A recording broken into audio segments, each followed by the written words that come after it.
Всем большой салам, меня зовут Ева Ха, это проект «Наши люди». Сегодняшний выпуск немножечко необычный. Сегодня у нас в гостях блогер Артем Плата. Какие выводы хочется сделать? Вы в Арамхив, наверное, да? Хочешь переехать? Хочешь переехать? Нет, я приехал поснимать город. Лучше этого края на этой планете нет. Вас знает большое количество ингушей, наблюдает за вами. Также за вами наблюдают ваши родные и близкие, возможно, даже переживают. Скажите, пожалуйста, как относятся ваши родители к вашему выбранному пути? Ну, начну с того, что меня воспитала моя мама, которая проживает здесь абсолютно недалеко, в Алтайском крае, в городе Барнауле. Да, конечно, мама смотрит мои прямые эфиры, все мои блоги, видит, что мне пишут, читает все комментарии, и положительные, и отрицательные. Первое время переживала, но сейчас она прекратила переживать, потому что она видит, что на моей стороне горцы, смелые, мало того, с боевым таким духом люди, которые не дадут меня в обиду, если что-то вдруг произойдет. Поэтому мама успокоилась, потому что она также доверила своего сына, да, ингушам, так, наверное, правильно даже сказать, потому что поверила. Если мама поверила, для меня это тоже немаловажно. И она перестала волноваться, даже сама уже смеется над тем, что происходит, особенно когда пишут гнусные комментарии, кнопочные герои. Я бы сказал это слово, но для кто эти люди? Их называют хейтеры, но я их называю по-другому.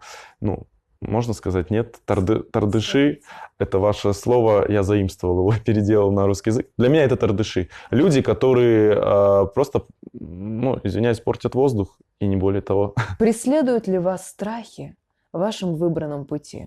Я не знаете, только говорят, дураки смерти там не боятся, вот, на все воля Всевышнего, то есть от меня здесь не зависит. Я могу, да, я не могу назвать, что я прям супер религиозный, но я верю в единого Бога, я признаю вашего пророка Мухаммеда, я, конечно, последователь Иисуса Христа, я христианин, и своей религии я изменять не хочу, но вашу религию я также уважаю. И бояться нужно Бога, но не людей. То есть те поступки, которые совершают по отношению ко мне, это на совести этих людей. А я отвечаю за свои поступки и как я отношусь к людям. То есть, если мне угрожают, да ради Бога, угрожайте. Это делает меня сильнее, наоборот. Это не делает меня слабее, или я сейчас как зайчик там струсил, ускакал, да, убежал. Если делать что-то и если говорить, нужно быть смелым. В первую очередь, смелым, уверенным в себе. Я уверенный, смелый и знаю, что я говорю.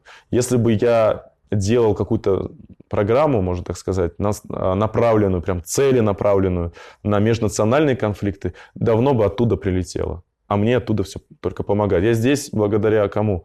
Конечно же, Всевышнему, да. Вы сейчас будете выставлять где-то это видео, люди услышат, увидят и мое мнение. То есть вы тоже благо делаете. Кстати, вы как ингушские журналисты, вы как раз-таки участвуете в развитии информационного поля Республики Ингушетия, а вас узнают больше, да, и я рад помочь, вот.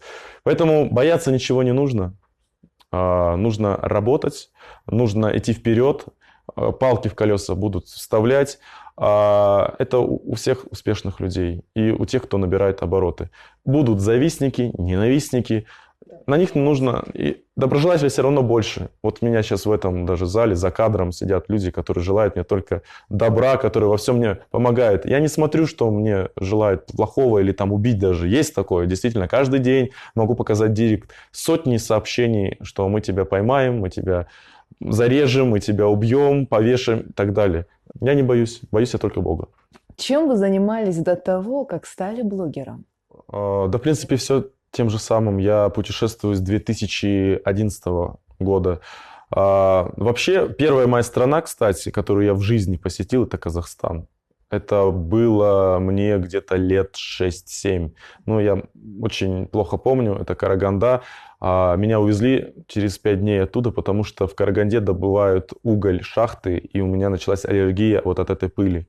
И мама меня увезла. Потом я был в 14 лет также в Караганде и в Павлодаре.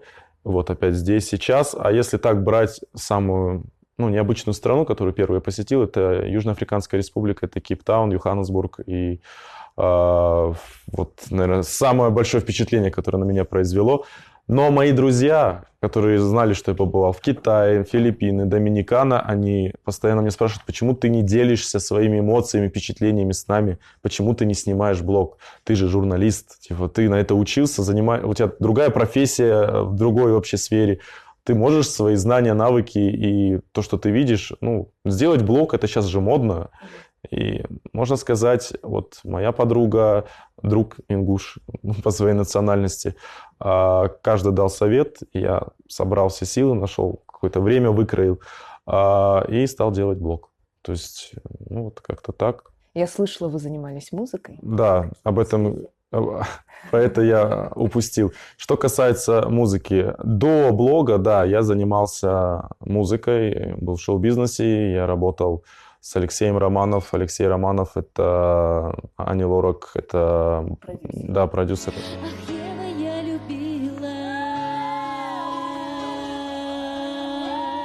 Кстати, опять вот ингушей будет касаться. В том центре, где я работал, он касается Михаила Гуцериева. То есть человек, который дружит с Алексеем Романов. Алексей Романов вы можете узнать по группе «Винтаж». Это Аня Плетнева. Знаю. Это Митя Фомин. Да, и он тоже сейчас сам поет. Это много-много у него артистов. Вот последняя работа яркая Лолита Раневская. То есть это его работа. Это при мне было все сделано, эта песня, когда я находился в этом. Не надо, я сама. В музыке у нас был готов альбом, но из-за того, что я такой вот прямой человек и местами где-то эмоционален, я не умею врать и подлизываться. То есть, может быть, это недостаток для кого-то покажется, что где-то нужно держать сдержанным и искать выгоду. Я никогда ни в чем не ищу выгоду. Я говорю как есть. Из-за этого у нас получилось недопонимание, и мне пришлось покинуть продюсерский центр, и уже через год открывается у меня блог. Хотя моя судьба могла поменяться, в другое русло пойти. То есть вы разочаровались? Я разочаровался в шоу-бизнесе. Я в своем блоге сам себе хозяин, сам себе продюсер. А там ты себе не хозяин, и ты себе не продюсер. Тебе говорят, что делать, что петь, что делать, что говорить, в каком образе быть. Поэтому здесь нужно играть. Я не люблю играть. Я люблю быть таким, какой я сейчас вот в кадре. Да, настоящим. Лучше быть таким. Поэтому, не моя эта тема.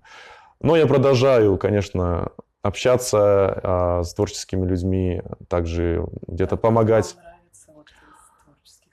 Из российских артистов, Зиверт, певица, да, мне нравится. Мне не нравится наш рэп, если не нравится Моргенштерн. Может быть, меня сейчас назовут, что я уже старпер, и эту музыку не понимаю, но я считаю, материться в песнях — это грех, и дети все это видят и читают. Дети же это слушают, и я считаю, что это неправильно. Это теряется суть вообще всего. Музыка, она должна помогать, да, и тебя должна вдохновлять. А эта музыка, она не вдохновляет, она просто разлагает культуру и разлагает мозг, одним словом. И человек становится, просто, я не знаю, какой-то инфузория туфелькой. Вот, как-то так. Теперь традиционные вопросы. Дайте, пожалуйста, определение слову «войнах». В войнах для меня это братство между ингушами и чеченцами. Хочу добавить, что сейчас пытаются просто сделать раскол между ингушами и чеченцами.